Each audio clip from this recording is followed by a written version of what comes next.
Alors qu'est-ce qui se passe vraiment quand un investissement chute de 30% en une seule journée?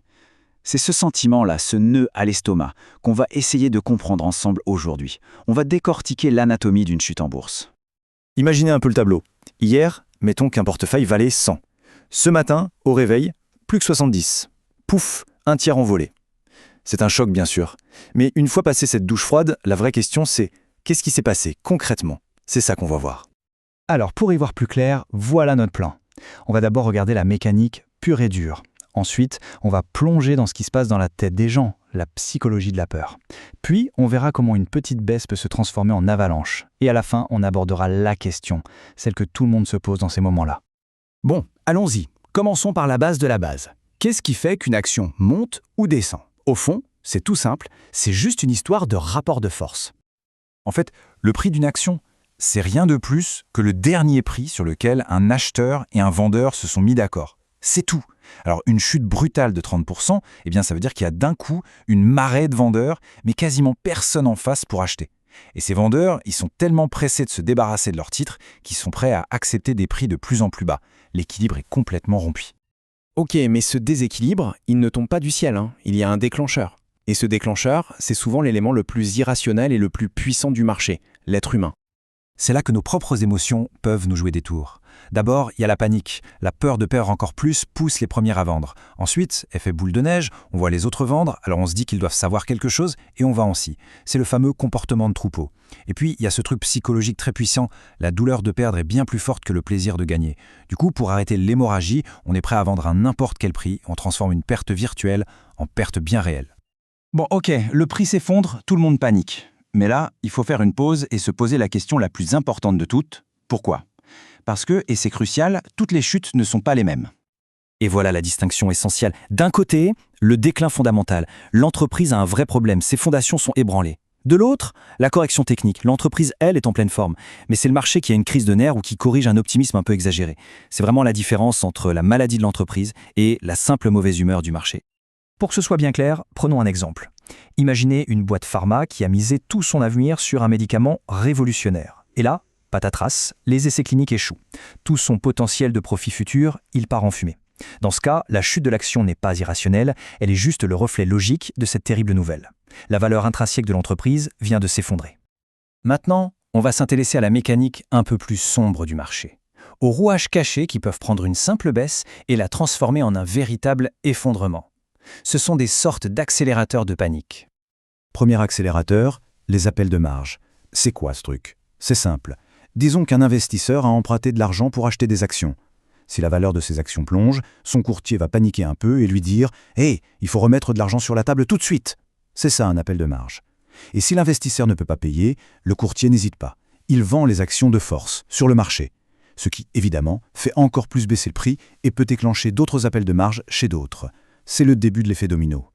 Deuxième accélérateur, et là c'est assez ironique, les ordres stop-loss. Normalement, c'est un outil de protection. C'est un ordre de vente automatique qui se déclenche si l'action tombe sous un certain prix, pour limiter les pertes. L'idée est bonne. Sauf que le problème, c'est que tout le monde a tendance à placer ses stops au même niveau, des seuils psychologiques ronds. Du coup, quand le prix atteint ce seuil, paf, des milliers d'ordres de vente sont exécutés en même temps. Ça crée un mur de vente qui fait littéralement dévisser le cours. Et là, on voit comment tout s'enchaîne pour créer la tempête parfaite. Ça commence avec une mauvaise nouvelle qui déclenche des ventes. Hop, ces ventes font baisser le prix jusqu'à atteindre les fameux stop-loss qui se déclenchent en masse. Cette nouvelle chute provoque des appels de marge, donc des ventes forcées. Et pour couronner le tout, les algorithmes de trading, qui sont programmés pour détecter ce genre de mouvement, se mettent à vendre à la microseconde. C'est comme ça qu'on se retrouve avec un effondrement quasi instantané. Ok, on a vu la mécanique, la psycho, les accélérateurs, tout ce chaos. Mais revenons à l'essentiel. La personne qui est là a regardé son écran avec cette action qui s'effondre dans son portefeuille. Pour elle, au milieu de tout ça, il n'y a plus qu'une seule question qui compte. C'est le dilemme absolu. Est-ce qu'on vend pour stopper l'hémorragie, on accepte la perte de 30% et on passe à autre chose?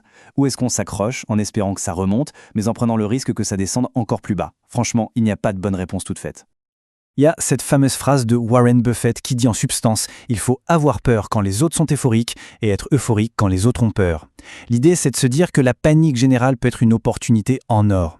Si on a bien fait ses devoirs et qu'on est convaincu que la chute est juste une mauvaise humeur du marché et pas un vrai problème pour notre prise, alors c'est peut-être les soldes. On peut acheter une super entreprise à prix cassé.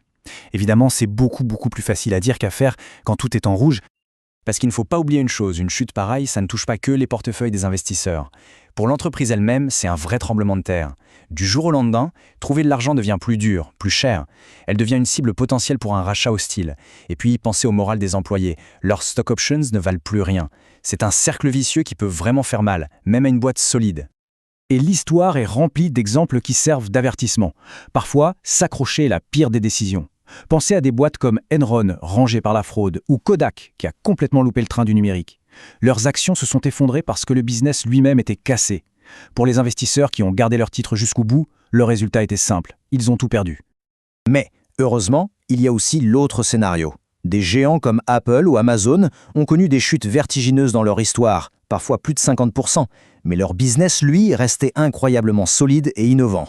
Les investisseurs qui ont eu le sang-froid d'analyser ça, de se dire « Ok, le marché panique, mais l'entreprise est une pépite » et qui ont conservé leurs actions, eh bien, ils ont été plus que récompensés par la suite. Alors, au final, qu'est-ce qu'on retient de tout ça pour investir plus sereinement? On peut distiller ça en 4 leçons clés. 1. La diversification, la base. Ne jamais tout miser sur un seul cheval. 2. Avoir du temps devant soi. Investir de l'argent dont on n'aura pas besoin demain pour pouvoir encaisser les coups durs. 3. Bien se connaître. Savoir si on a un nerf assez solide pour ne pas tout vendre en pleine panique. Et 4. Super important, éviter d'emprunter pour investir. C'est le meilleur moyen de transformer un problème en désastre. Et donc, on en revient toujours à cette question finale face à une chute brutale. Est-ce une crise ou est-ce une opportunité? Il n'y a pas de réponse magique. Tout dépend de la raison de la chute et de la vraie santé de l'entreprise. Mais la vraie compétence, le vrai défi, c'est d'être capable de répondre à cette question avec la tête froide quand tout le monde autour perd la sienne. Et c'est souvent là que se fait toute la différence entre une perte cuisante et l'affaire d'une vie.